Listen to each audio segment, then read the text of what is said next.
Alright, sorry to keep you guys waiting. My apologies.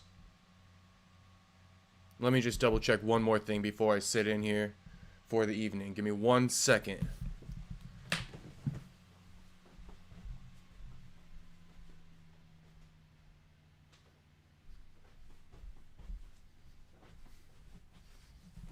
Alright, what was that? Like 2 or 3 seconds?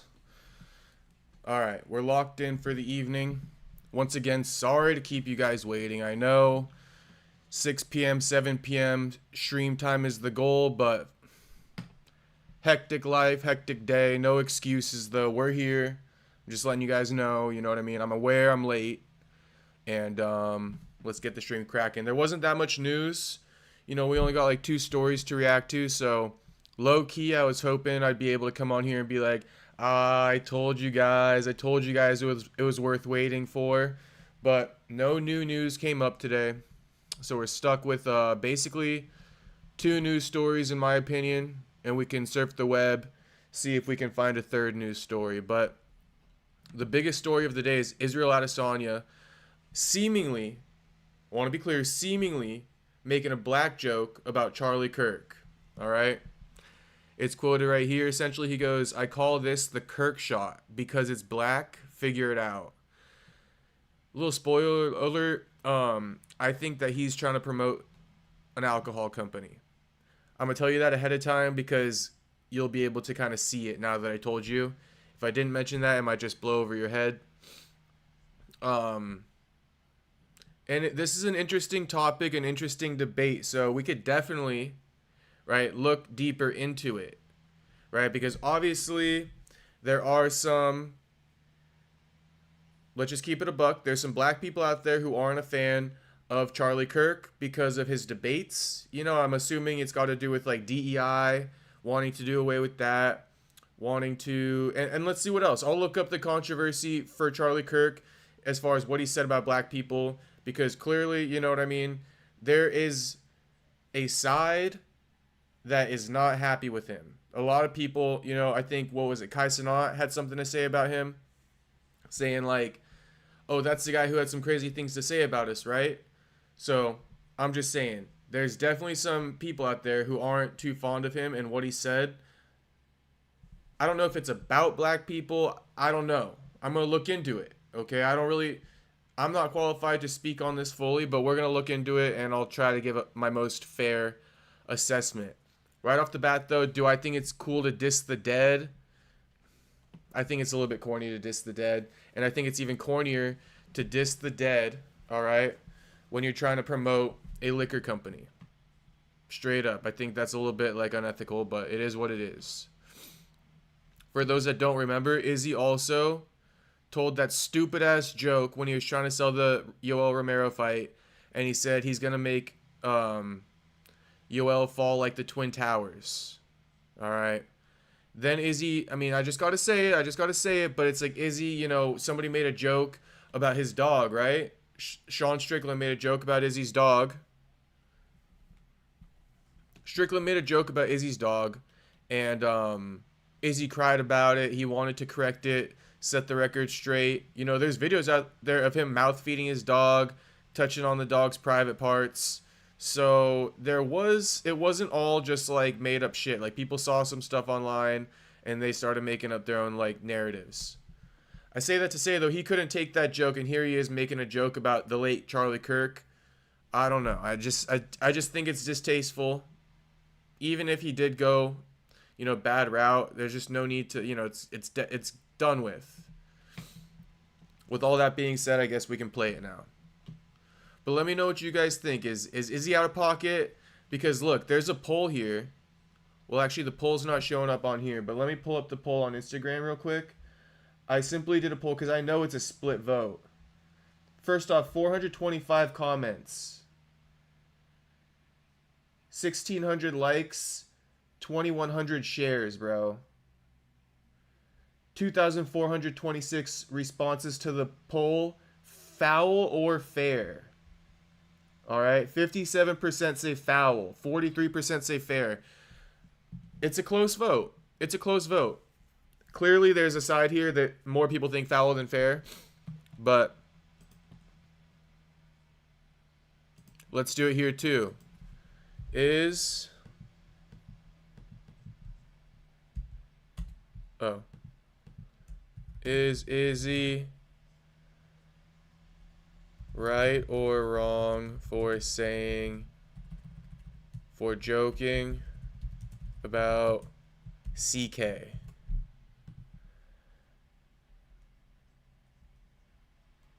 Fair, foul. So let's see. Put your votes in. Let me know what you guys think. But it's a lot of controversy right now. We'll go over some comments too. But it's a lot of bullshit debate. Just like people ignoring other people's opinions and just wanting to spew out their thoughts. I'll be honest. A little bit toxic. A little bit of a toxic debate. Let's watch this. Joke. Okay. That is the name. God's people. Alright, black joke. I call this the Kirk shot. You know why?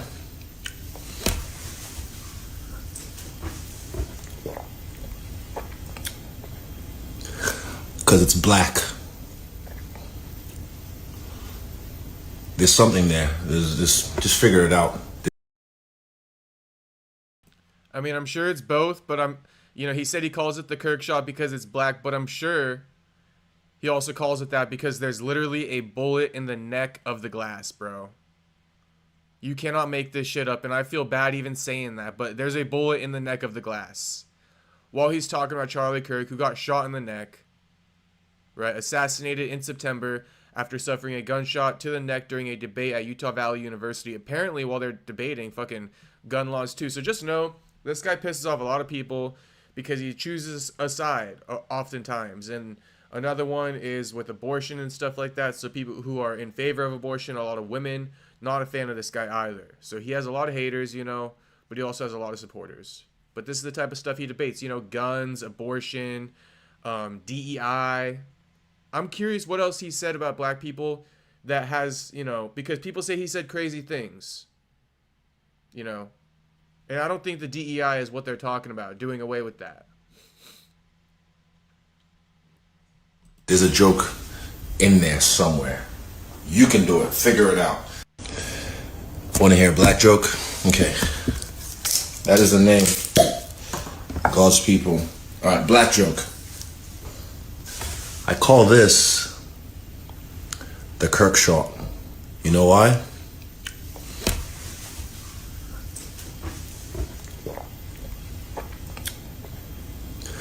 Because it's black. There's something there. Just figure it out. There's a joke in there somewhere. You can do it. Figure it out. So I realized I gave a little preface and I said he's trying to promote his whiskey or his alcohol company. And I cut it out because there was no point in leaving it in there. It's distasteful, dude. It's just distasteful. So I'll show you that. I'll pull it up on his story right now.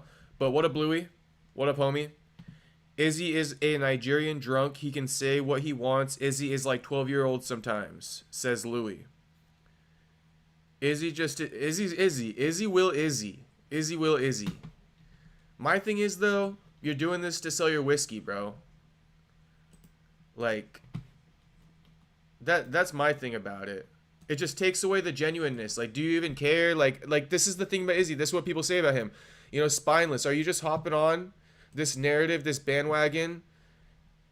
I'm going to say this, and I don't want to be twisted up here, but I'm just going to say what people might think, about Izzy. And I think that the people who pay attention will understand what I'm trying to say. But it's like, is Izzy just exploiting black culture in a way? I know he's black, so don't fucking get it twisted, all right?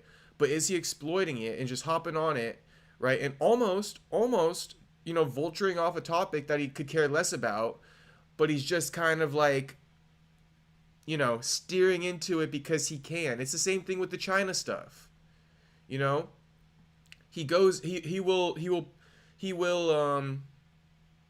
what's the word? He will cater to an audience, right, for support. He will cater to an audience for support. James Steele, insane marketing strategy. Yeah. But I just want to be clear about this real quick, in case I wasn't already, which I think I was. But it's like, clearly this is a marketing strategy for an alcohol. I'm about to show you it, so bear with me. Clearly it's a marketing strategy, right? But then I call into question, if you're marketing, right? I call into question, do you really care about this? Or are you just latching onto this, leeching onto this, right? In order to promote your brand. You really could care less, right? But the only reason why you're acting like you care is to promote your brand. You're going to stir people up in a tiffy, right? Who are actually passionate about this topic, and you're just exploiting it. You could care less. You might be laughing, sitting back laughing on the couch about all the people debating about it, thinking how stupid they are because you don't really care. I'm going to just say, hey, what up, Saturday? I'll see you tomorrow, homie. Hey, so we got a special guest on tomorrow's podcast. MTK out, okay? MTK traveling on vacation. We got Saturday filling in, all right? So we got a special guest tomorrow. So everybody tune in tomorrow for Saturday. But yeah, insane marketing strategy here. And I've held you back on the clip for too long, so let's just watch it where Izzy promotes his fucking brand. And Charlie Kirk is going to be the name of this liquor, okay? That's what it is. So he's like, the next one going to be like Oprah or some shit like that. It's like, oh, you motherfucker. You motherfucker. Nobody really caught on. And of course,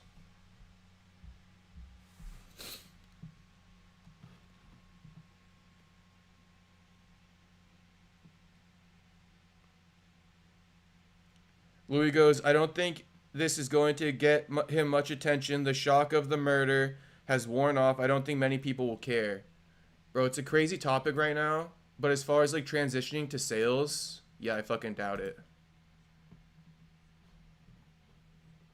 Why can't I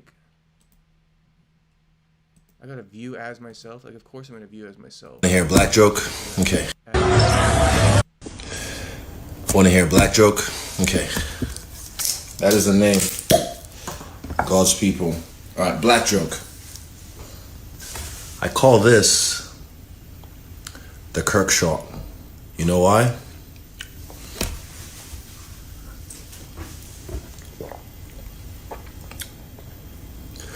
Because it's black.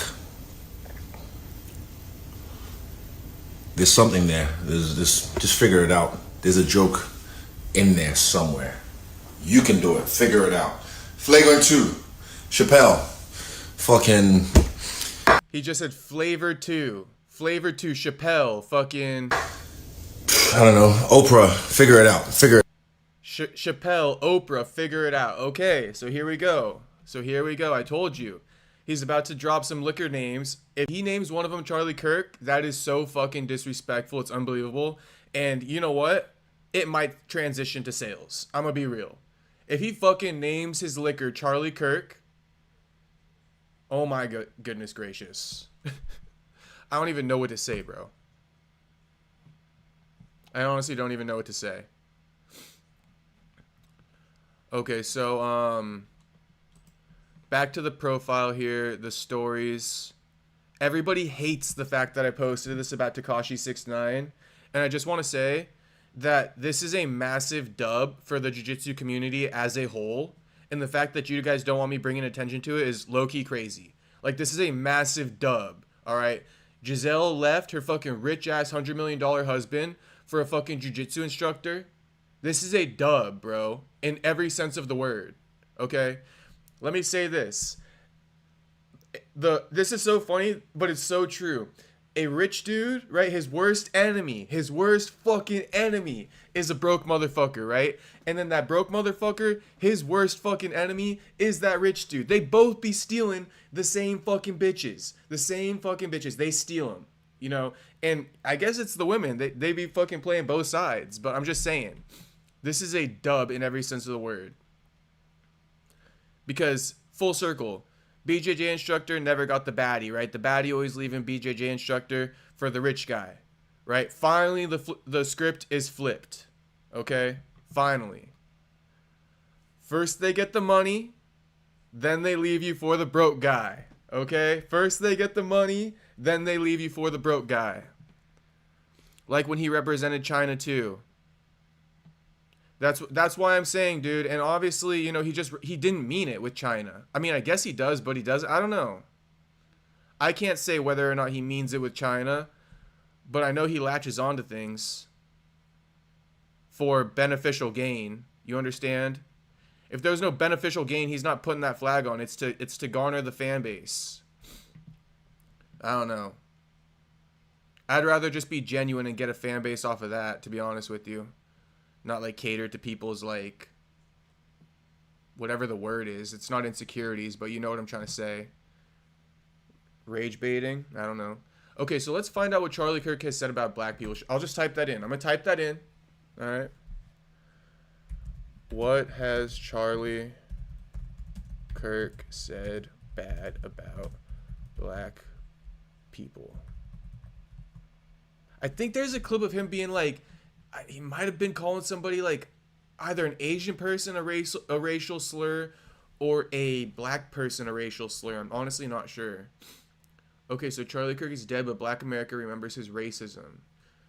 Ooh, Charlie Kirk did not like black people. He called MLK awful.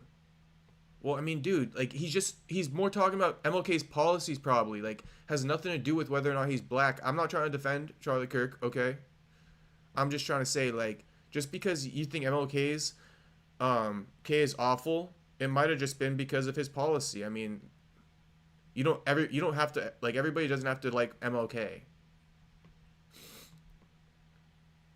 For black conservatives, Charlie Kirk built more than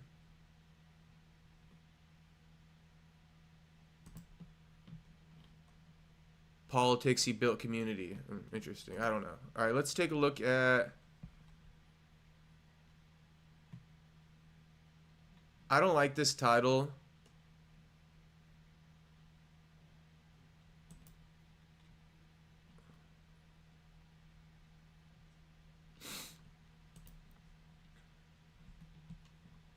Charlie Kirk, a conservative activist, founder of Turning Point USA, and close ally of President Trump, was assassinated. Okay, you get it all. Kirk frequently casts doubt on qualifications of black professionals. If I say black pilot, I'm going to be like, boy, I hope he's qualified, he once said. Well, again, because I've listened to some of his stuff, right? And I'm gonna just say what I believe to have interpreted as. When he says this, I think he's speaking to DEI. Okay? And DEI requires you to hire people based off of race, right? It's like a quota. Like you got to have a certain percentage of all ethnicities, you know, Asian probably included. I don't know, Russian and shit like that. I don't fucking know all the races, but the bottom line is you have to have them included. So when you pick somebody, right, based off of that, I mean, I guess it could go also to white people, right? I hope the white pilot is qualified because he's a part of the DEI too. But I think DEI was created to give more rights to minorities, right? That's what it is. DEI was created to give more rights to minorities. So actually you can't really use the white person argument because they're going to say that white people always get opportunities. But really it should just come down to qualifications. Just qualifications. Who's qualified for the job? It doesn't matter if you're black, white, Asian.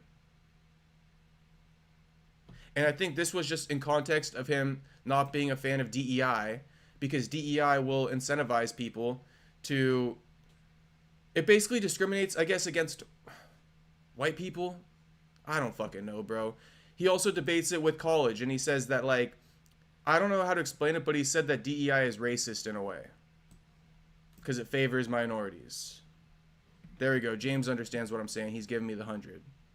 In another instance, he referred to a moronic black woman in customer service and questioned whether she was hired because of her excellence or because of affirmative action. So that's why I guess when you do put these policies in place, these questions are going to come up.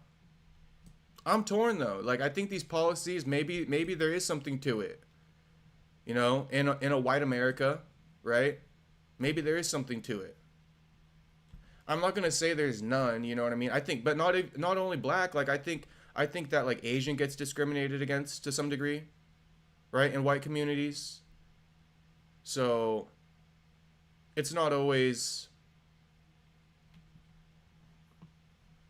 How do I say it?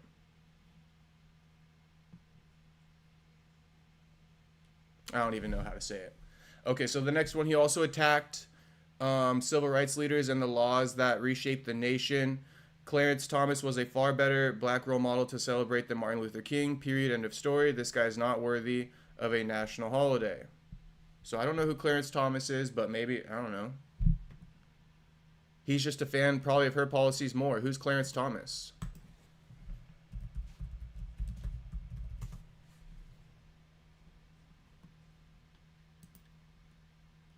Okay. So yeah, I mean, that's not racist. He was a American lawyer and jurist.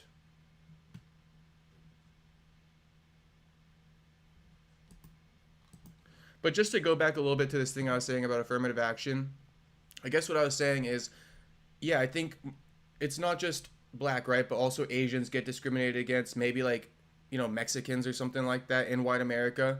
So I mean, like, yeah, like I'm not saying that that never happened. So I do think that this has a good intention as far as DEI at times or affirmative action. But then Charlie Kirk would have said, in this day and age we live in, we're way past that. There's no need to keep catering to that. That's what it is, okay? That's what it is. Like, there was a benefit to this, but I guess Charlie Kirk's argument is we're past that, though. You know, people have evolved as a community in the United States, and there's no more discrimination. If you're qualified, you're qualified. If you're not, you're not. Now, do I think there's still discrimination out there? I'm going to say low-key a little bit, yeah. I'm going to say, depending on where you're at, yeah. Right? Even if you're white in a black community, right, you're not going to get all the same opportunities, right?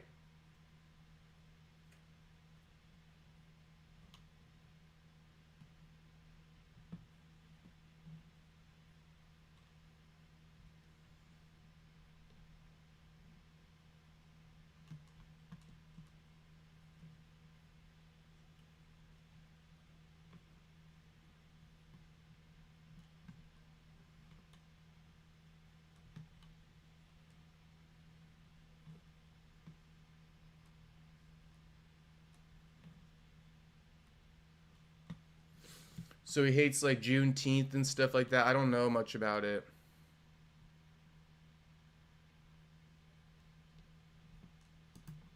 Since I'm speaking on it, I might as well educate myself. What's Juneteenth?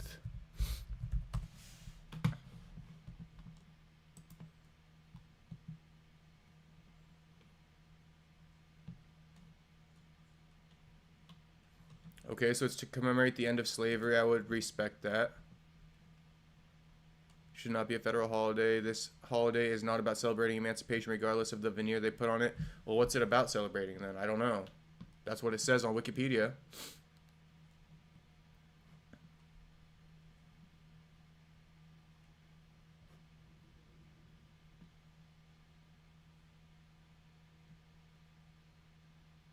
So to be honest, like, if this is the best they got, I mean, I was expecting like some racial slurs or something. Should I just go? I'm gonna just go Charlie Kirk racist moments.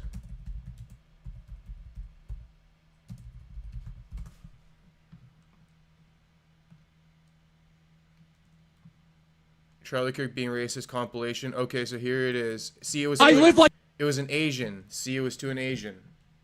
A capitalist every single day, Shank. I live as a capitalist, okay? I live what I believe.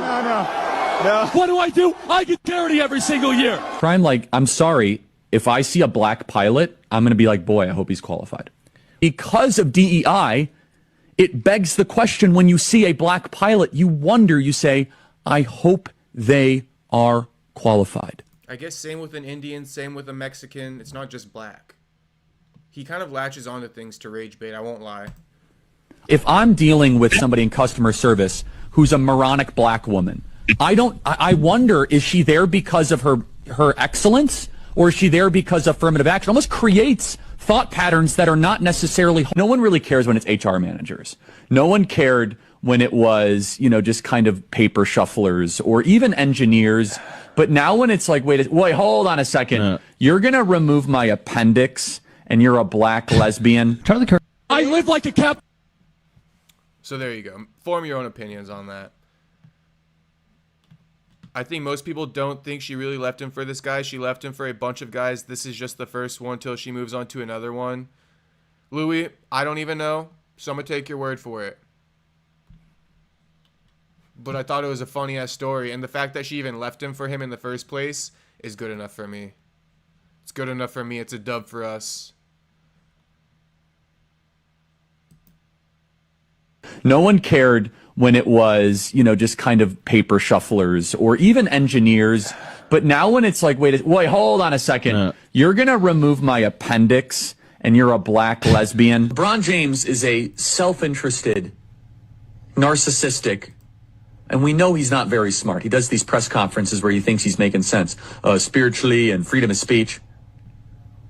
But he's a product of his time. What would you expect from LeBron James?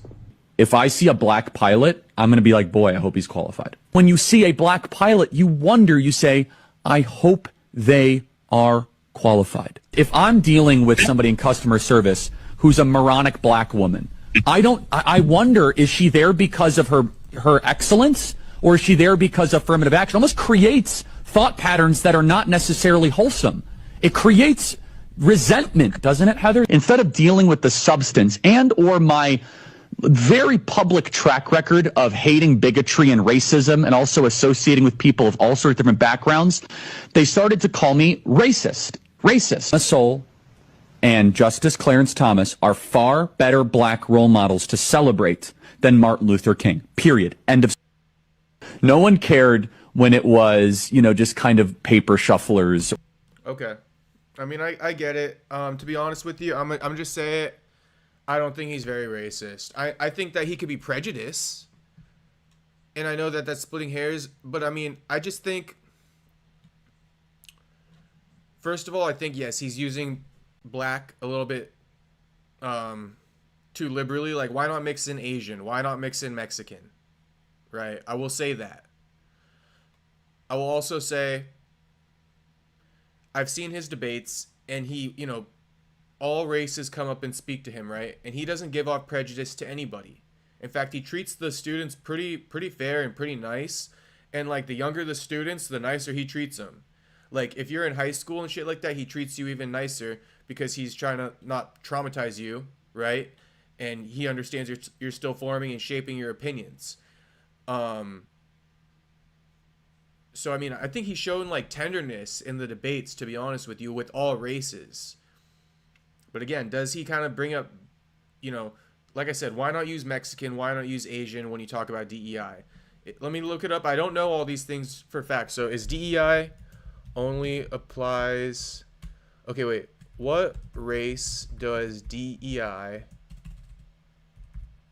apply to?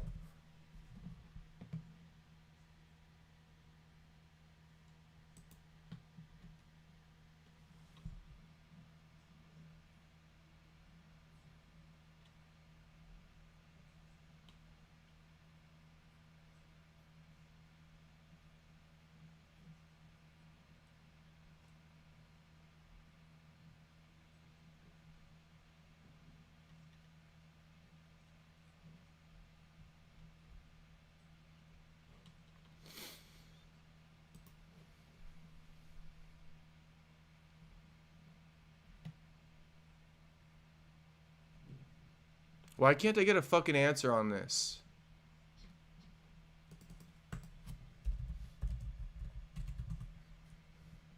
ChatGPT is literally better than Google search at this point.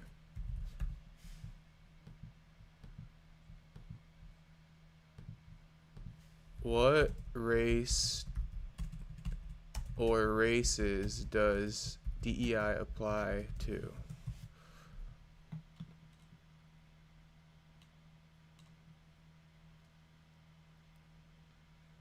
Diversity in DEI includes race as one of the many dimensions of difference, also including ethnicity, gender, age, ability, and sexual orientation.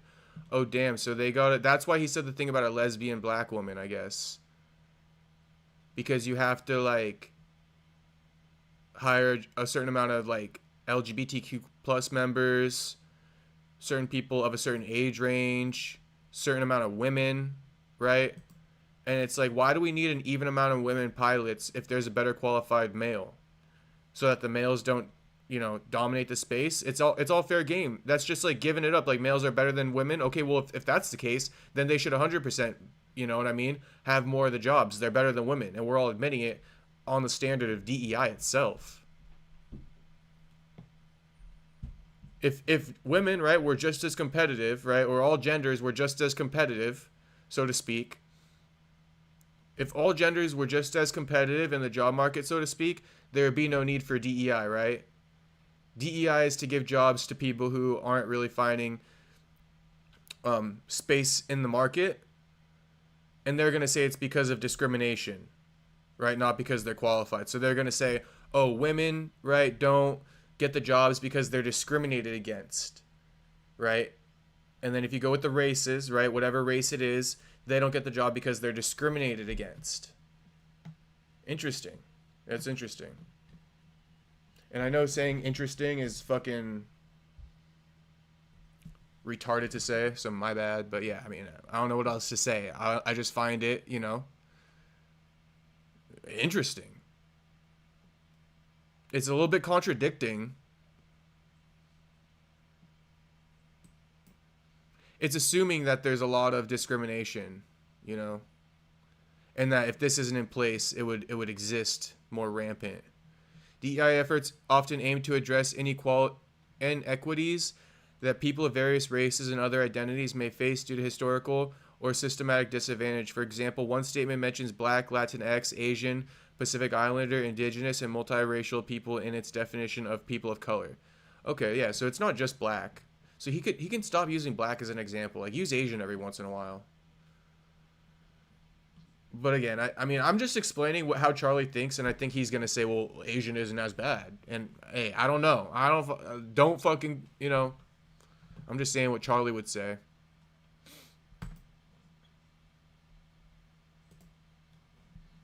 What else we got here? Oh, Brandon Allen. Okay, so we're done with this topic. Shout out Izzy, you controversial fuck. We can read some of the comments, I guess. Womp womp, I love it. This was a viral comment, but Colby making a joke about Leon's dead father is cool, right? Bro, Colby making a joke about Leon's dead father.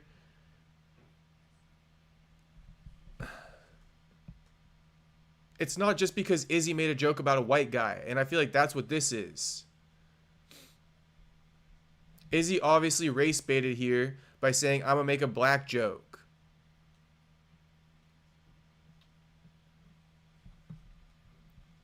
But I don't know, maybe I'm missing something.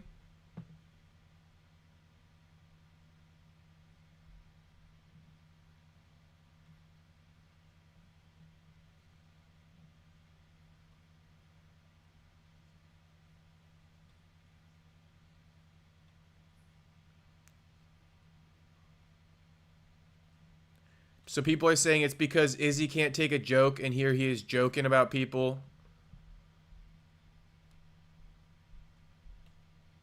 Oh, okay, so yeah, that's right, because Colby did say his dad was like a gang leader and shit. Regardless, it's low to mock the dead. Yeah, this person goes, I think being a gang leader who consistently robs people and committing other various crimes is arguably worse than some random podcaster. Regardless, it's low to mock the dead.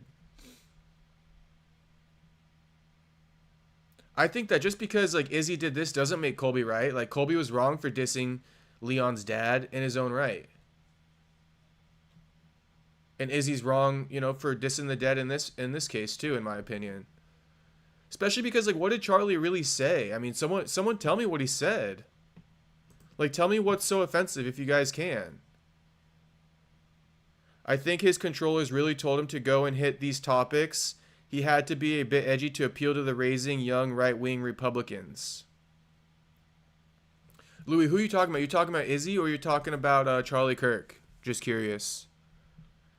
I'm a tribal member that worked for my tribe's casino. We had to pass on people with degrees for tribal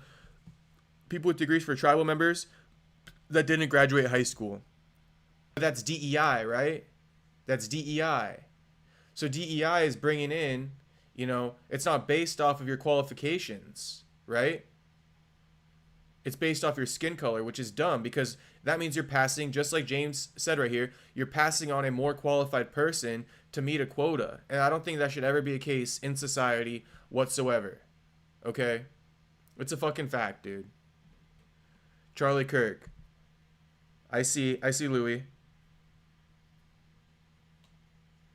Yeah, I do. Like, I think Charlie was right with some of the things he said, but he definitely was like, I think you hit the nail on the head. He had to be a bit edgy to appeal to the rising young right-wing Republicans. My biggest thing with Charlie Kirk, to be honest with you, is that he's so right-winged instead of just kind of being like, let's just go for what's right and what's wrong, bro. Like, fucking A. Like, stop being in somebody else's bed sheets. Let's just be for what's right, what's wrong, what's for humanity, people as a whole. You know what I mean? United States as a whole. I don't like when people really latch on to one side or the other, because it just makes me not fully trust you. Like, you're latching on to one side or the other, bro, and we all know that each side has their flaws. So why not stand in the middle, right, and point out the flaws and the positives on each side. Yes, but isn't that the idea behind the Indian casino? It's for the tribe members. Yeah, because they say that they took their land, right? They took their land, so that's why they build those like Indian reservations to, I think, give back jobs and stuff like that.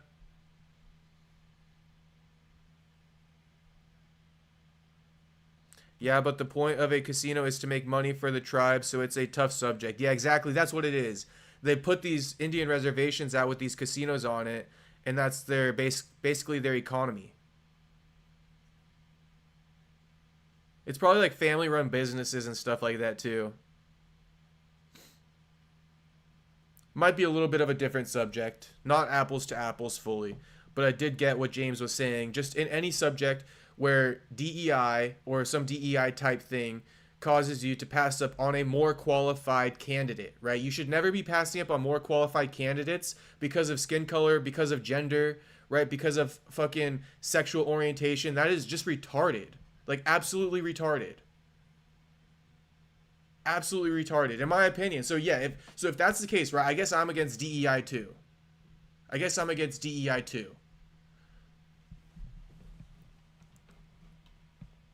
If that's how it is, right, I guess I'm kind of against it, right? Because take fucking ethnicity out of it. I don't want somebody getting hired because they're fucking gay or lesbian. And I don't want somebody getting hired because they're fucking female.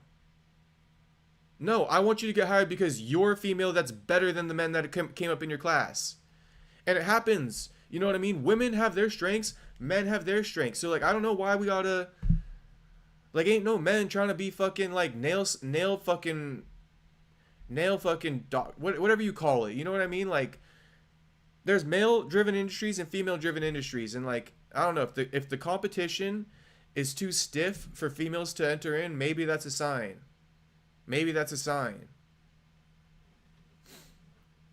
So we've done a good tangent. I mean, we're 46 minutes in and we are just on Izzy this whole time.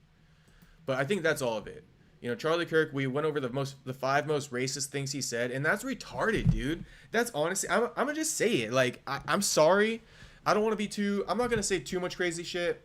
Everybody's entitled to their opinion at the end of the day. And you're not I don't want to fucking offend people, bro. But it's like, I guess you're not retarded. But if these are the things that are making you diss the dead, can I just say that? If these are the things that he said that are making you diss him, right? He's dead and gone. Like, he didn't say anything too crazy. If anything, the Asian people should be coming after him for that one that he said, right? And I'm Asian. Chinese, to be specific. So that word he used wasn't chill. You know what I mean? That word wasn't chill. But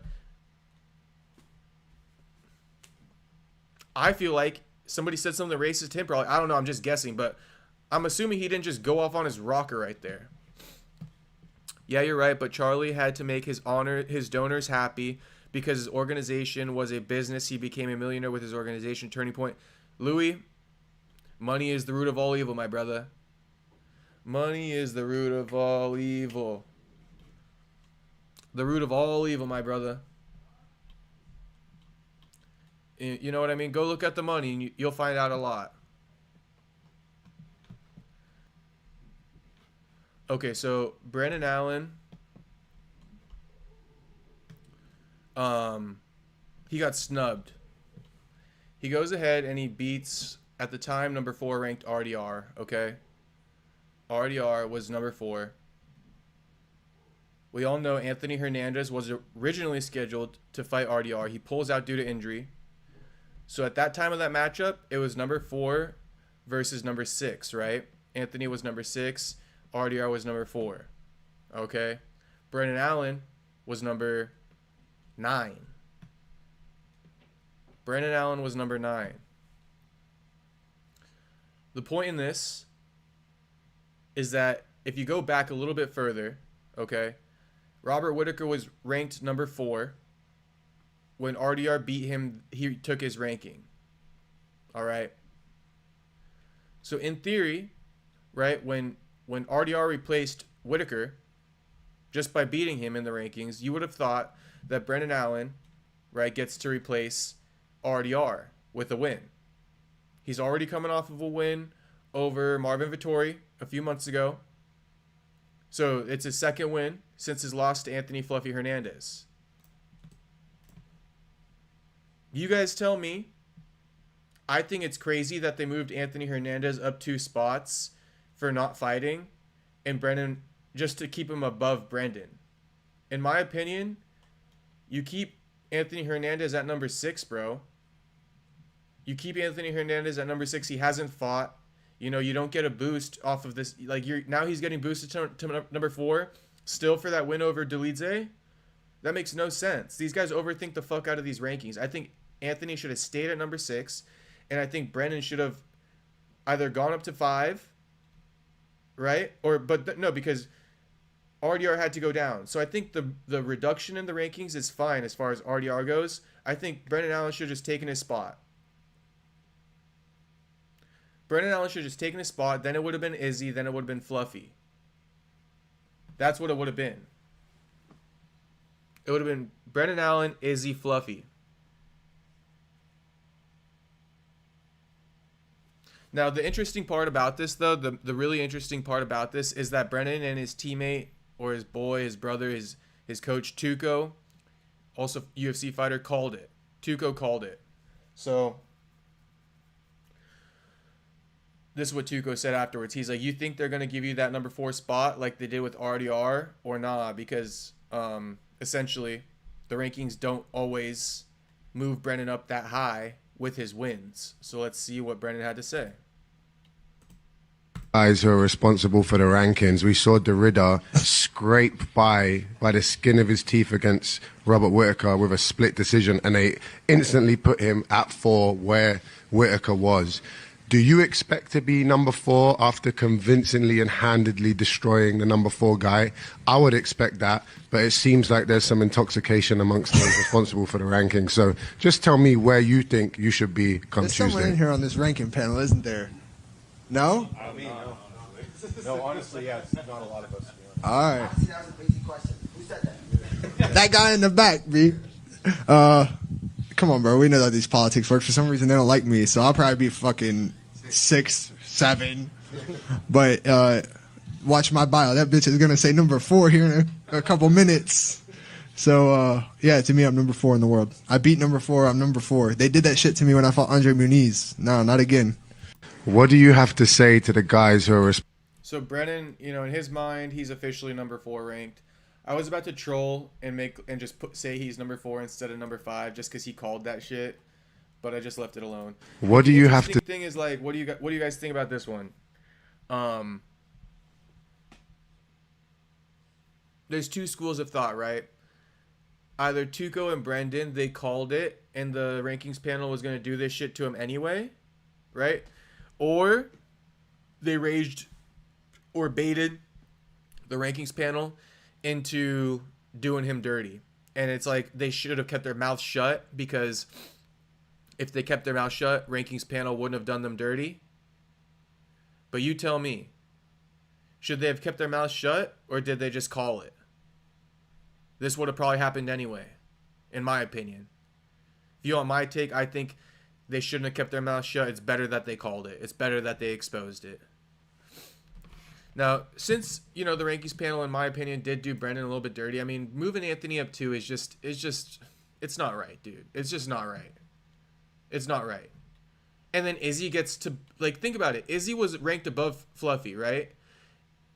So how is Izzy ranked below Fluffy now? Because he's coming off a loss and Fluffy's coming off a win? Like, fuck off, dude. I was going to look up, who controls the UFC rankings panel? List of media outlets. Oh, and then also Tuco, I think, responded to somebody. Somebody goes, valid because Fluffy beat him already, but Rainier moving down to number 8 doesn't make sense. That's the other thing too, right? Rainier fights, right? Rainier fights. This is the other thing that's crazy. Rainier fights. Anthony pulls out, and now Anthony is ranked number 4. I mean, it really doesn't make sense. If anything, Fluffy should have probably been moved down to number 8, bro. Fluffy probably should have been moved down, okay, to number 7 or number 8. And RDR probably should have taken, like, Fluffy's spot at number 6. And Brendan should have landed at number 4. I mean, these rankings are changing the more we're discussing it, but hopefully you guys are sticking with me on that. Because I didn't realize, you know, how does RDR fight? Fluffy pulls out and Fluffy gets the best ranking of everybody, and he didn't fight? If that was the case, you should have given him this ranking sooner. But the fact that you had him ranked below Izzy and RDR after his win over Delidze, there's no reason for you to put him above them now off of no fight, off of basically RDR losing to Brendan. So the guy goes, Dana was not a happy camper. And then Tuca goes, so what? Strickland beat Imavov, so he should be above him? No, it's judged on form and activity. Okay, Tuca, that makes little to no sense, brother. Tuco, that makes little to no sense, brother. I'm sorry. I even tagged you because I'm on your side, but you got to make a better fucking comeback than that. Strickland beat Imavov years ago. Of course he's not going to be ranked in front of him. And nobody's saying... and nobody's saying...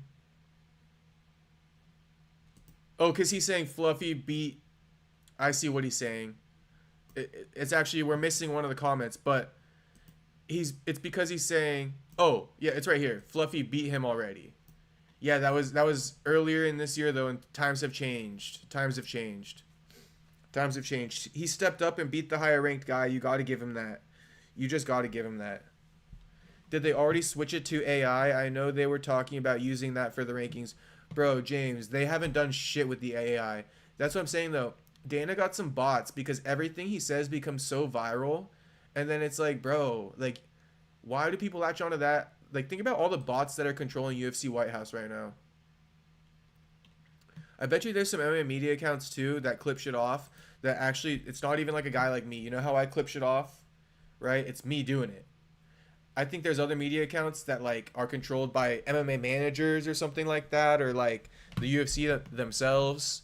And then they get the public narrative shifted and going. You can tell because some media outlets are like really pro-Russian and stuff like that, and a lot of them post about like Ali's clients, like they never miss. They always mix that in. Oh, so it's at the bottom of the rankings page. Okay, so here it is. Here it is, boys. You seeing this? This is probably look how small they make this. You see where I had to go for this? Look. You go to the rankings page, okay? For everyone to know. Go to the rankings page. You scroll to the very bottom. Then you got to hover over this. I was like iffy if I was even going to be able to click on this. You click on how our rankings determined, and it gives you all this explanation with the smallest fine print right here of the actual rankings panel. So here it is. Oh, damn. Inside Fighting is on there? Shit, bro. Inside Fighting, you did him dirty, bro. Inside Fighting did Brendan Allen dirty, and I fuck with Inside Fighting. They fuck with me. Come on, Inside Fighting. No need to do that shit, bro. Maybe I'm going to give you guys benefit of the doubt and say that you voted the other way, and you got out-majoritied. But you guys might be the most top name brand media outlet of them all. You were added last, so you might be newer too. But you got MMA Oddsbreaker, CFMU 93.3. Who the fuck is that? Bursprac.se, Fight News, Fight Network, Gazeta, Esportiva, Cherokee Scout, Burbank Leader, MMA Weekly. Okay, MMA Weekly. Kio's 105.3, Vlad US Sport, Wrestling Observer, Top Turtle Podcast, MMA Fight Coverage, Boxeo Mundial, Kimura.se, MMA Soldier, MMA NYTT, Blood and Sweat, and Inside Fighting Radio. Okay, so Cone News, Cone, the Hawaiian news station, used to be on here too. So I guess these are changing. Like, whoever's on here right now, in a few months, it could change. It could change. I don't think Inside Fighting was on here a few months ago when I last checked. So you guys can always check these rankings to know. But to answer James's question again, no, they're not using AI. They're using these guys right here. Should we just do a little doom scroll on X to kind of just end it off, to cap off the night? We might as well. We might as well. Actually, you know what? Also, you guys should fucking comment too. Like, if there's something you're interested in, right? Just hit it in the comments, bro. Just throw it in the comments, because whenever you guys do that, fucking, I clip that shit off. I end up clipping it off after the live. Like, you guys asked me about the Frankie Edgar. I wasn't even going to touch Frankie Edgar. Wasn't even going to touch that subject last week. That was my most viral clip of the week last week. And we're going to touch on him again, because you guys already got me going. So this is what I'm saying. Like, you guys can comment it too. And, you know, that'll be some of the topics for the day as well. Because, like, I only got 2 topics for the day. I got these ones. But these are just, like, some funny... This is funny shit. This is some interesting shit. Let's go funny first. I just want to say this. I feel like I can never understand Luke Thomas. And I'm glad that Demetrius, like, proved my point that I'm not the only person who can't understand this man. I feel bad for Luke Thomas low-key after this clip, because it's like, damn, he really is misunderstood, like, throughout life. Like, people just don't understand what this guy says. I mean, at least he created a business for himself. He got money, so I'm sure he's chilling. But I'm just saying, people don't understand him half the time. Look at DJ, just completely check out here. And I was checked out too. I don't even understand what he said. But this is, in a nutshell, what he said. He says, UFC has become a right-wing sport. Let's be honest, it's become an aggressively right-wing sport. Okay. Dude, like, let's just be honest. It's become an aggressively right-wing sport. And I bring this up to say, some people will like that. Some people will not like that. I'm not trying to tell anybody they don't have to like that if they, in fact, do. And, in fact... My thing is, who the fuck cares, dude? Right-wing sport. What? Like, I don't even know what you're talking about. Like, I don't. Like, if you think that I voted for Trump because of the UFC... right? What the fuck? What are you talking about? And sure, like, I guess some people do, but I guess that's what his gripe is. That even some people are. And okay, I get it. What I'm quite aware of is, even if I did, they wouldn't listen. It's not really about that. And it's not just because someone has a separate set of politics that make them, you know, believe it or not, I have actually just endless people in my orbit who don't share my political opinions on a personal level. It's not even that. It's just that it has gotten to a point where they'll espouse things and say things and then do things that I just don't rock with. And it makes it a little bit harder to, for me to personally connect to their stories. But I want to be very clear about this. That's different than me saying, dude, DJ's like, oh, okay. What are you talking about? If you're gonna, like, then just say it, because I don't know what you're saying, dude. Who says these? Like, listen. To, for me to personally connect to their stories, but I want to be very clear and say things and then do things. Just that it has gotten to a point where they'll espouse things and say things, and then my orbit who don't share my political opinions on a personal level. It's not even that. It's just that it has gotten to a point where they'll espouse things and say things and then do. What does espouse mean? Can someone tell me what espouse means?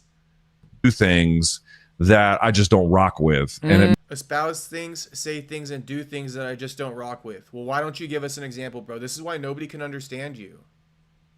Makes it a little bit harder to, for me to personally connect to their stories. But I want Whose stories? Your friends? to be very clear about this. Okay. That's different than me saying you shouldn't do that. That's not what I'm saying. Got it. I only live for myself. That's what I mean. What in the fuck did this guy just say? He only lives for himself. Bro, there's no way Demetrius understood a word he said. Listen to Demetrius. He basically admits he didn't understand it, but he acts like he eventually got it. But doesn't even give any feedback, I don't think. Gotcha. Okay, I'm not gonna lie to you. I was like kind of getting lost there, but then once you kind of brought it home, Sorry. I was like, oh, no. Look at him, sorry. Yeah, bro, that's really bad, Luke. It's really bad. I've tried to tell you in the past, dude. I thought it was like an elitist mentality where you didn't want people to understand you by using big words, but clearly you just misunderstood. No, it's fine. You know, the beautiful thing about like, you know, you having your platform, I have my platform, you know, somebody else has a platform. Somebody's story, if somebody does something that you don't agree with, you're like, fuck that guy. Like, I'm not gonna follow his story. I mean, why the fuck? I mean, sometimes I do it. Like, I'm like, I don't really, you know, is he a good fighter? Let me give you an example, if I may, Demetrius. So, Please, for example, please again, this is just living for me. Yeah. This is how everybody needs to live. It's not it. Ilya Topuria as an athlete is like, I mean, I can't miss for me. Like when he's fighting, it's like, let's fucking go. Right. Because it's going to be big stakes. And, you know, more often than not, he's going to do something that is probably going to be spectacular one way or the other. He's just important, and I can't wait for his next fight. However, you know, getting out there and praising the Nelk boys for a disaster of an interview with a guy wanted for war crimes put a bad taste in my mouth. So, okay, it needs to be said. Yo, what up, Scott? You're in for a nice little take I got right here. You're in for a nice little take.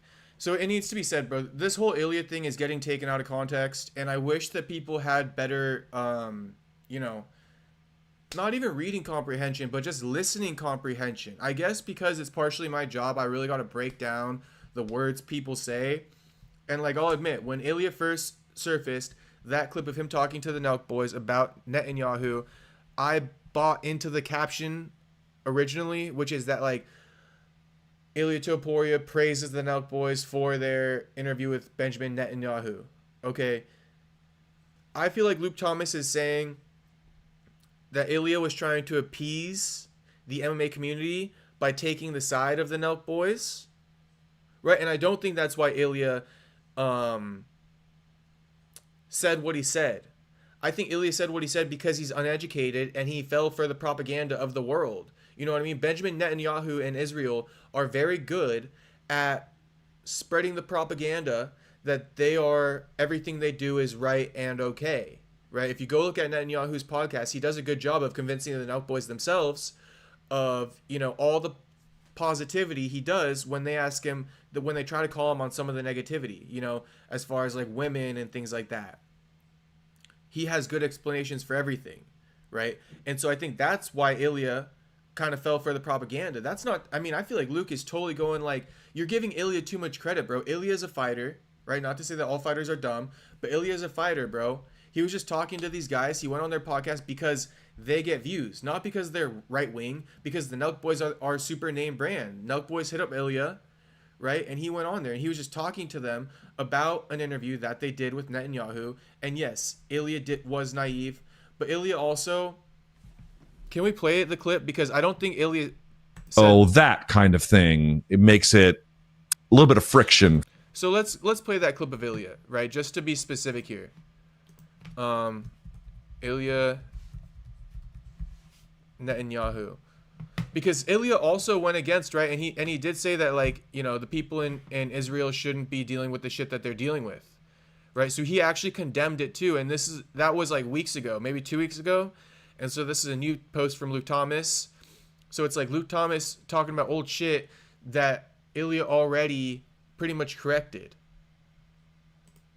But I don't know, Luke Thomas trying to make his point or something. This is the thing with these guys with politics. Stop being on a side, bro, and just keep it down the middle. Keep it a buck. You see, I'm not on either side.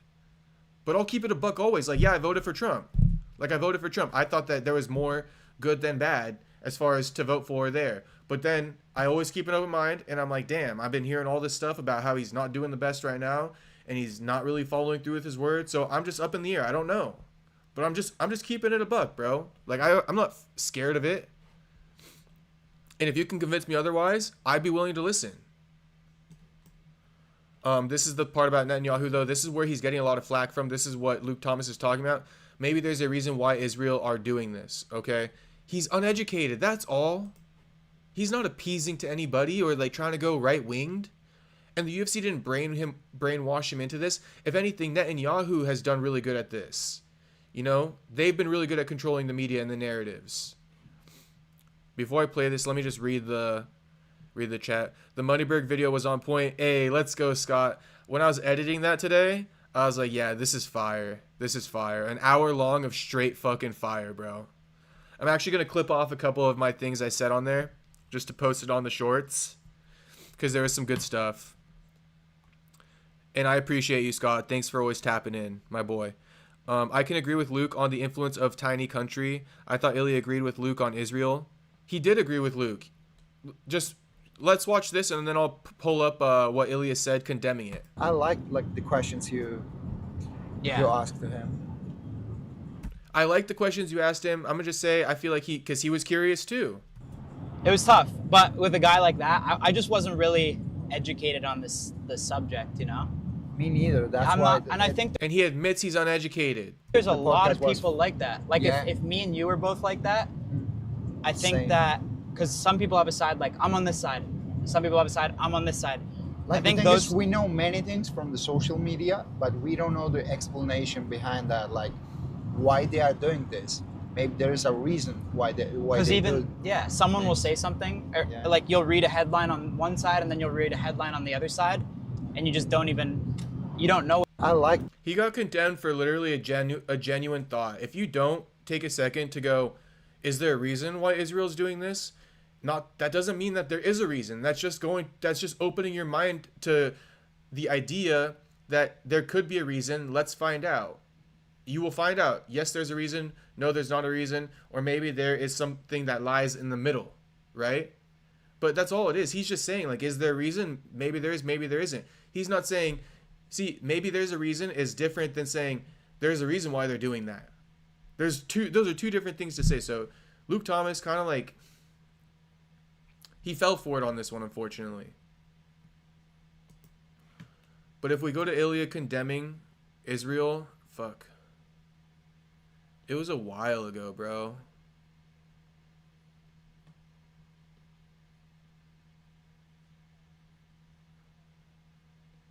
If you guys see me scroll past it, tell me.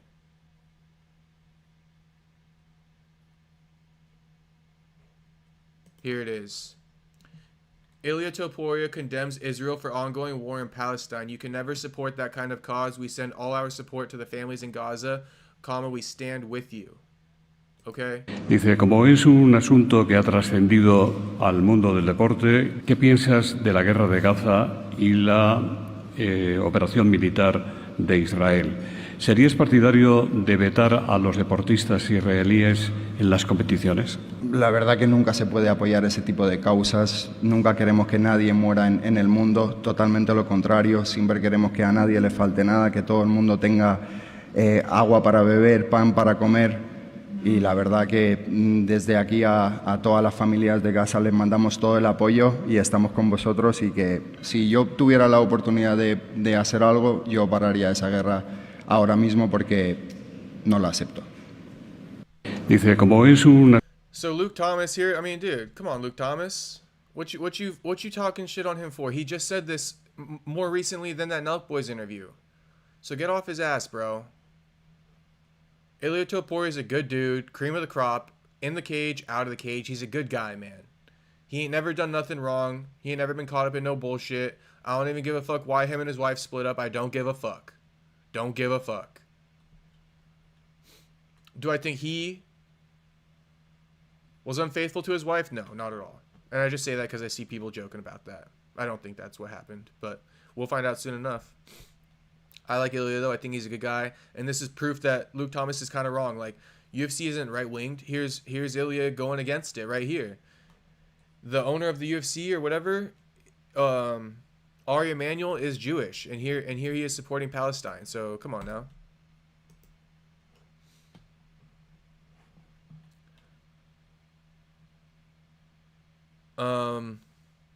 So yeah, Louis, that's proof right there. Ilya does agree with Luke on Israel, 100%. Do you think Gon makes it out of the first round? Man, it's so tough because, bro, Aspinall really, like, he hasn't been tested. No, not he hasn't been tested. He has passed all of his tests with flying colors. Let me go over it again. Curtis Blades in the rematch, Volkov, Pavlovich, right? Those three names right there, flying fucking colors, bro. That's crazy. It's honestly crazy. Flying colors. So to say that, like, I just want to pull up his the official.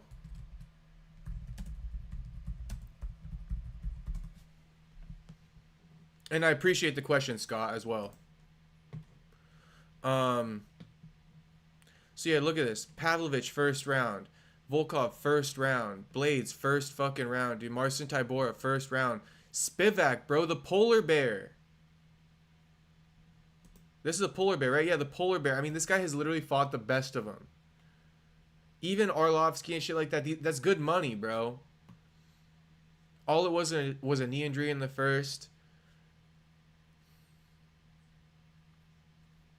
The thing about Tom is he's so like, we just don't know, bro. 8-1 in the UFC, didn't really lose, you know, but they're all knockouts. Nothing past the second round even. I guess that's why you're asking me if Gon makes it out of the first. Cyril Gon 35, you know, coming off of a bullshit win over Volkov, right? And then you got, what's his name that knocked out Volkov?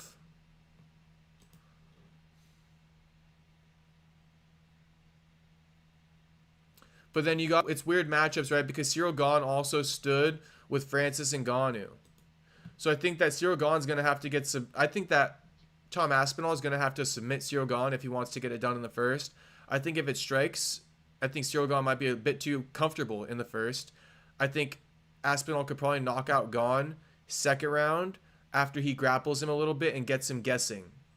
Right? I think that's Aspinall's key to victory here, and I think he's going to execute it perfectly, if I'm just being honest. I think the key to victory here, the blueprint, is to mix it up. Grapple and strike and get Cyril Gane guessing. Once you have Cyril Gane guessing, I mean, it's only a matter of time till you get him out of there. Only a matter of time. You can get him out of there on the feet or the ground once you get him guessing, in my opinion. What you'll see maybe is Cyril Gane wilt. You might see Cyril Gane wilt a little bit once he starts not being sure what to expect. Once Aspinall takes him to the ground, controls him, maybe threatens with a submission or two, Gane's gonna be like, "Fuck, bro, I don't wanna go back down there," and he's gonna start fighting super tentative.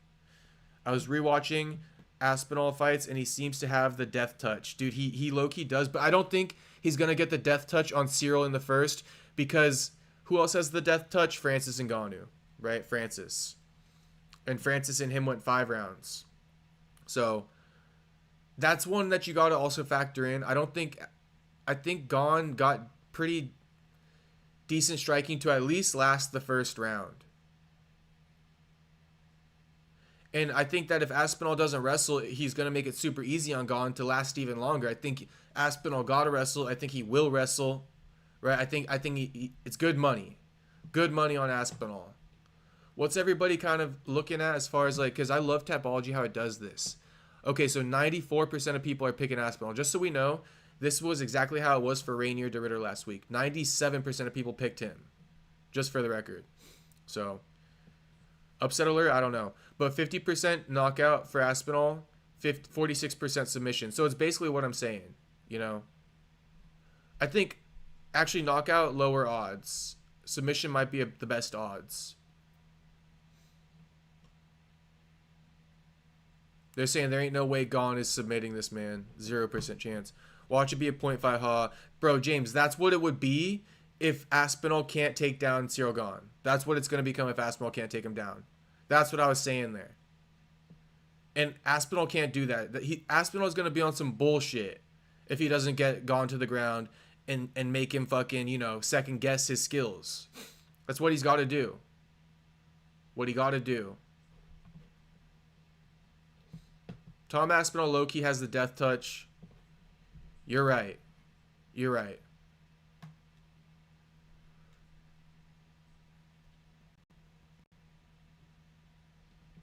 So yeah, boys, that's pretty much the stream. Oh, there's actually one more thing I was going to get into with you. Just this one. So apparently, Ariel's getting called out. So Ariel kind of like, you know, Ariel, he knows information, right? He knows info. And apparently, you know, he was kind of like privy to the Frankie Edgar situation. If you remember when he had Dave Feldman on, he was asking him and pressing him. And the way he was asking questions, it seemed like he knew the answer, but he didn't want to say it.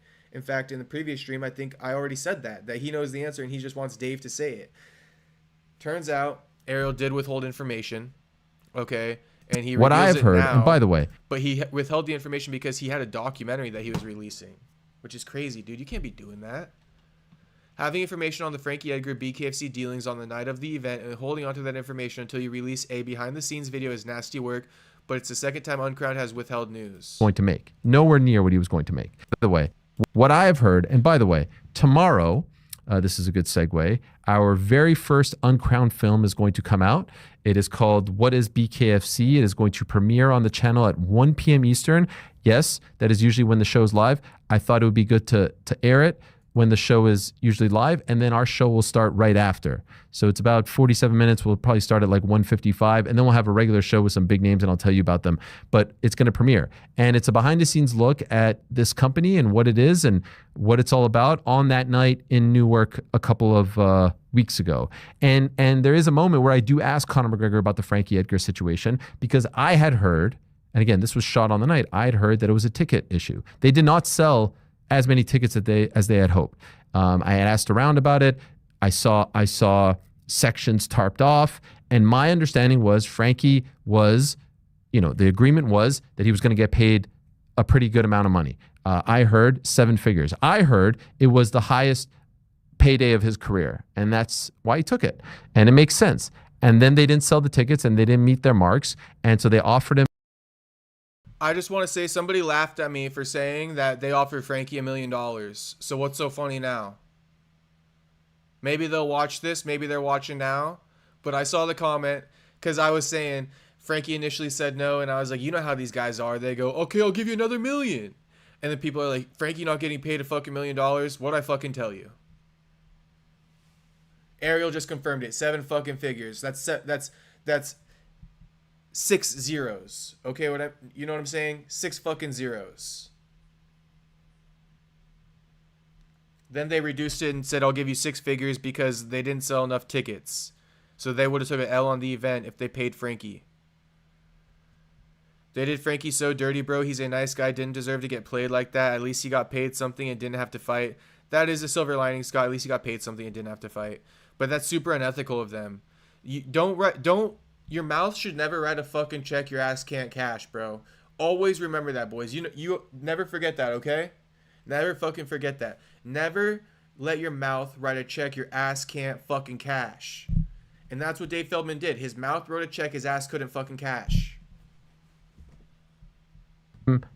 X amount. And that's what happens. Very low 6 figures to just kind of walk away. Very low 6 figures. So Ariel's making a statement here saying like, he probably got offered like 100 bands, 200, 300 bands, right? From his original $1 million purse. Now, how much money did Frankie spend? What did Frankie buy, right? Frankie accounted for that money, didn't he? That might be ill-advised until you actually fight, but I'm just saying. Dave Feldman got to factor that into and consider that, bro. You promised a guy money he might have been spending and shit like that. And he said no, and then he pushed back, and they came to another agreement for a higher number, but nowhere near what he was going to make. Nowhere near what he was going to make. Okay, so probably 500,000, 600,000. And again, how many millions was he promised? 2? 1? 3? Make. And he passed everything, what I was told. And ultimately, they had to make that financial decision. I wish they would have just come out and said that. They did not, and they pinned it on his, history, medical, all that stuff, getting knocked out. The truth is, they knew all of this when they signed him. And what I was told was he passed everything and there were no red flags. And he is upset that they're pinning it on this. And I can. Louis goes, I can't believe Feldman just didn't let him fight and be done with it. I know. And on top of that, bro, he fucking lied, dude. That's what I hate. And that's why this channel, bro, it just has to exist. Because there's not very many people, like, really fully calling it out. Bro, you fucking lied, dude. You lied. Like, that's not chill. That's not fucking chill, bro. Like, go lie in your personal life and shit like that. But when you're on fucking camera, on Ariel's show, telling a fucking dog-faced ass lie, okay? There's tape to back it up, bro. You fucking lied. Why would you say that it was for his medicals when it wasn't? Why would you say that? Frankie said that he passed all of it. And so what, you either made that up or you paid a doctor to come and say that? Like, bro, if you guys made that up, that's even worse than paying a doctor to come in and say that. But it's just like, dude, like, these guys who lie about this shit, it's just like, bro, that's so fucking bad. Like I said, lie in your fucking personal life. Like, I don't give a fuck, right? But you come on Ariel's show and you're lying on Frankie fucking Edgar because of the shit you did, the check your mouth wrote that your ass couldn't cash, and you're gonna throw Frankie in the fucking dirt and say, yeah, he ain't medically cleared because you're trying to save face because you can't afford it? That's crazy, dude. That's fucking crazy. Honestly, like, you did him dirty, and this is even fucking dirtier, bro. This is even dirtier. The fact that Ariel's airing it out, and it's also kind of low-key dirty. Like, Ariel, you should have fucking called him on the spot, bro. You literally let him lie to your face and lie to your audience and let people discuss this topic as if, like, when you knew you could have cleared that shit up and told the truth. And what's it gonna spoil, bro? If anything, it would have been more promo for your shit. People would have been talking about this unreleased documentary that you have. You really shouldn't have held that in, bro. And you really should have called him out on the spot. And I was praising you, for your interview with fucking, what's his name? Moneyberg. But this is the thing, right? Anyone can fucking get it at any fucking time. You always got to keep it a buck or else you're getting called out. I understand that. And so, yeah, that's not great. That is not great. And they're still trying to figure things out. Look, their Triller ownership has been called into question. The future has been called into question. This is not a BKFC like puff piece propaganda. They didn't pay us to do this. This is going to be my look at, like, what is this? And it was also my first time at a BKFC event. In fact, would you guys like to see the trailer? We have a trailer. Yes. With the chat. Hey, chat, would you like to see the trailer for the film?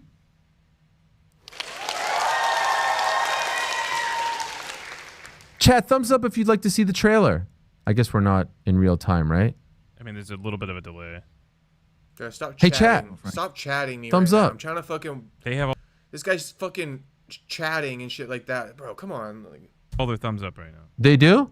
Quit playing around, bro. Let's get to it. Are you gonna play the trailer or all not? Of them. I don't see any thumbs up yet. I'm seeing into the future. Oh. There's our first uncrowned film, which premieres tomorrow at 1 p.m. Eastern, 10 a.m. Pacific, 6 p.m. in EDA. It is entitled, What is BKFC? An uncrowned film. We'll see how violent it gets. It's always different when I'm in the ring. Expect some blood. Yeah, a lot of blood. People who say this is too much violence. Grow a set, baby. Grab that grow a set, yeah. Walk with your balls, yeah. Like, what do you feel right now? Pain. Pain. It's extremely aggressive. 30 seconds! 40 seconds! Let's finish the story right there, baby. Ah! Love here at BKFC. It's all love. This is real fighting. This is real fighting. Hold a bare knuckle. Hold a bare knuckle. This real shit. Last time I'm gonna say it. Fight your fucking asses off tonight.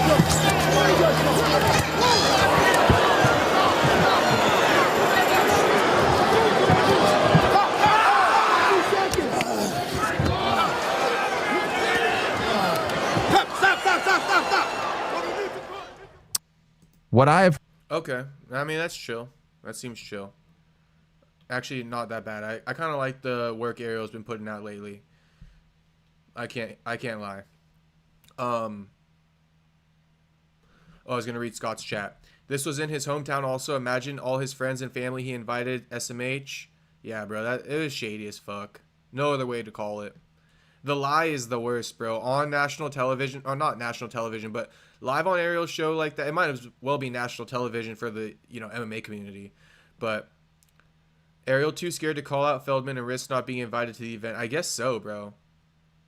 I guess so. And you know what? In that case, I'll actually accept it if that's the case, because he would have shot himself in the foot, right? At least he was able to go and collect the content. And if it meant, okay, I got to keep it hush on air real quick, I mean, that's an executive decision I'll let him have. But I hope that he was able to, like, let's say in this documentary he doesn't expose more of the truth about Frankie, then there was no point in holding on to that info, right? I guess he still wouldn't have been invited to the show. But I guess Ariel considers Feldman a full fellow member of the tribe, unlike Dale Moneyberg. I guess so, Louis. I guess that's what it is. He likes Feldman coming on often, but I notice he doesn't favor Feldman. He does keep it down the middle with Feldman. Foul on Izzy just based on what the standard he has set for himself. Hey, everybody welcome Jew. What up, Jew? That's what it seems like for Izzy. It seems like everybody's more pissed that he made the joke and he can't take jokes. He cried about the dog joke, which I get. But I'm going to take it a step further and say that, like, bro, you don't need to make a black joke about Charlie Kirk. I don't even think Charlie Kirk did anything that wrong, said anything that crazy that's worth dissing the dead. I guess it was too much money, but you should keep your word. That was also what Louis said earlier. You should keep your word, bro. I mean, or don't fucking say it in the first place. It's really not that hard. Frankie told you no. And you went ahead and continued with it. But, alright, boys. Shout out to all the boys. Thanks again for tuning in. Like the stream. And subscribe if you haven't already. Of course, as I'm heading out, we got the most viewers. But, I don't know. If you guys got any topics, send them through real quick. I'll answer them. I will answer your questions. Is there any hot topics I'm just not aware of?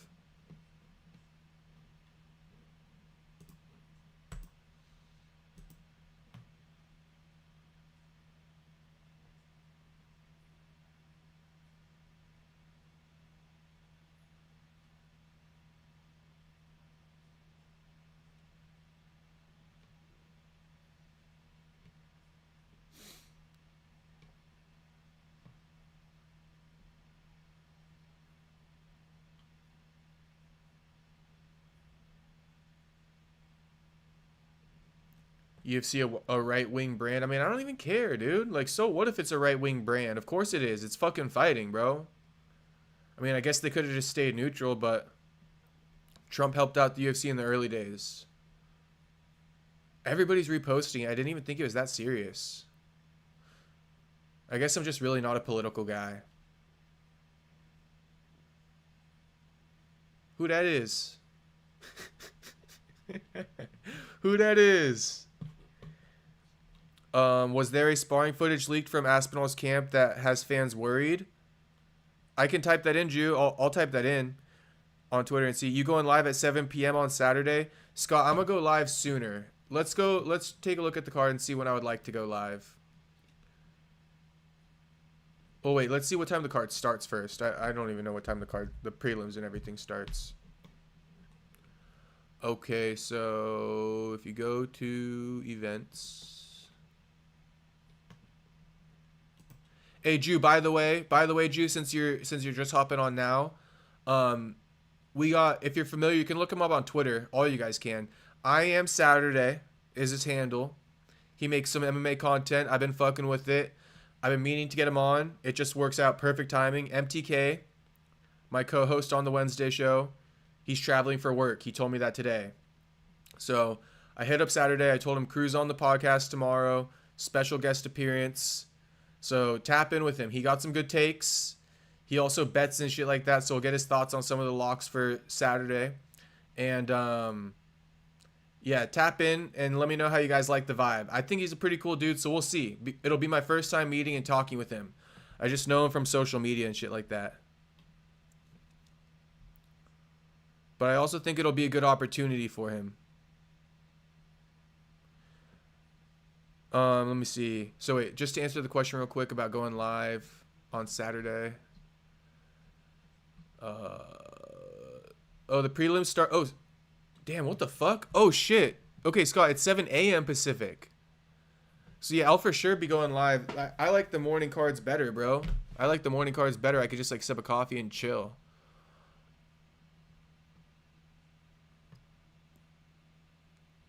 You know what, bro? We finna go live after the first fight. I want to see Azat Maksum versus Mitraposo. I don't know him, but I kind of know him. You feel me? I don't know these guys, but I kind of know him. And then I don't want to miss Hamdi Al-Delwahi versus Chris Barnett. Nathaniel Wood versus Jose Miguel Delgado. Ooh, let's go. Let's get money. I love this fight right here. Shout out Jose Miguel Delgado, friend of the program. We got an interview from his win a few months ago. So if you guys want to tap in with Jose in that interview, it's already on the channel. But it was after his win a few months ago. So he's back in the cage.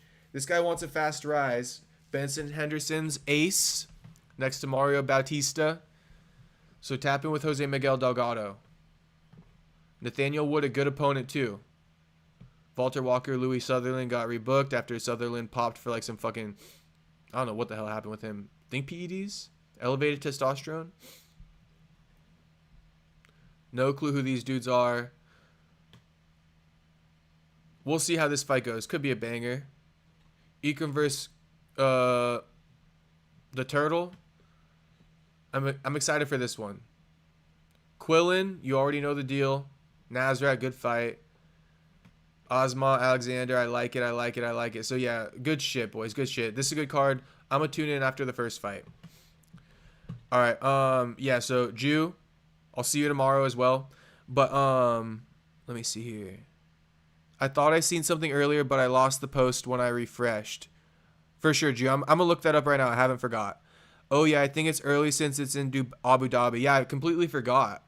I was expecting it to be like, I don't know why I forgot. I just got fucking so much shit I'm remembering these days.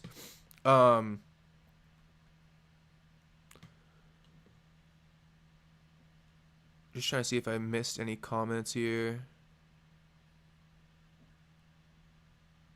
Umar versus Bautista, dude. I mean, fuck, man.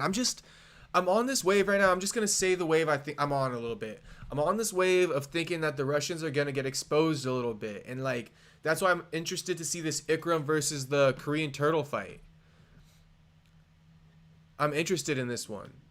Because this dude's pretty fucking good. And I think a lot of times when these Russians fight a guy who's not scared to grapple back, it doesn't go good for them a lot of the time. And that's why I'm interested to see, Umar versus Bautista, Ikram versus Junyong Park. Because these guys get a lot of hype.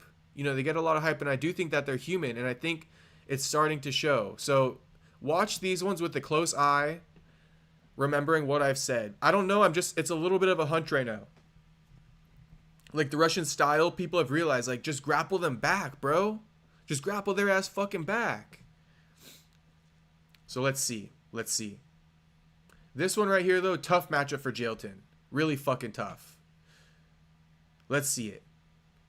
But, you're asking Umar versus Bautista. With what I said, I'm kind of wondering, I'm leaning a little bit on a Bautista side, especially as a plus 455 underdog. I think Bautista good money. I mean, minus 625, like, ain't no way Umar's a minus 625 over Mario. I'm sorry. But that's disrespectful. Okay, so we just went over that. Now to look at the Tom Aspinall sparring, and then we'll get out of here, boys. Tom Aspinall sparring.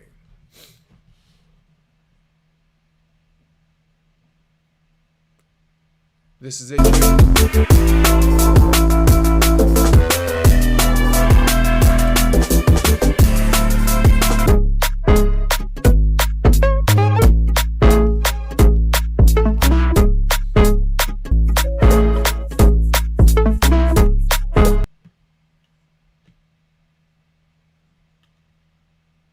So this might be it. Fans torn over Aspinall sparring sessions. I'm not going to be showing too much off before you MMA critics get on there and say, don't show all your sparring. I show what I want to show. We put out what people want to see and what we want to see. That might be what you're talking about, Jew.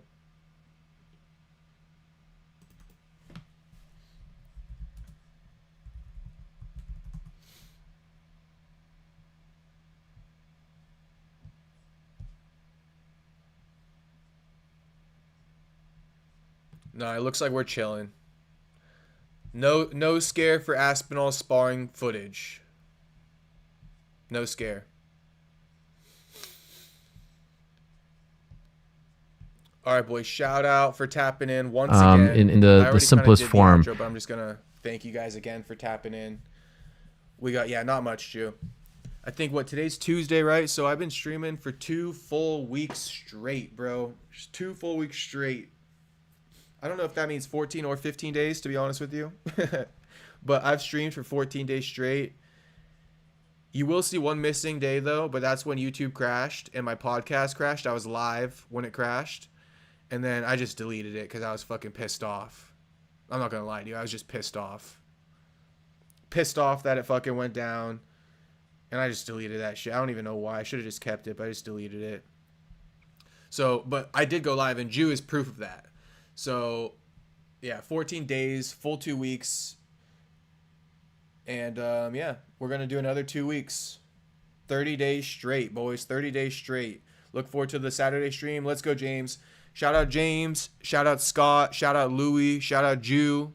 Shout out Saturday if you're still in the building. All you boys for tapping in and staying through the whole time. I appreciate you boys. See you Saturday. But also, if you want to tap in, I'm going to be live the rest of the week. Every night, 6:30 p.m. Pacific. All right? But even if I don't come on at 6:30 p.m. Pacific, just know I will be live eventually within that day. All right? Because today I was a little bit late. But just know I'm coming. I'm coming. Keep the live stream going, bro. Let's go. I appreciate it, Scott. I'm going to keep it going. So I'll see you guys tomorrow as well. Saturday as well. All right. Peace out, boys.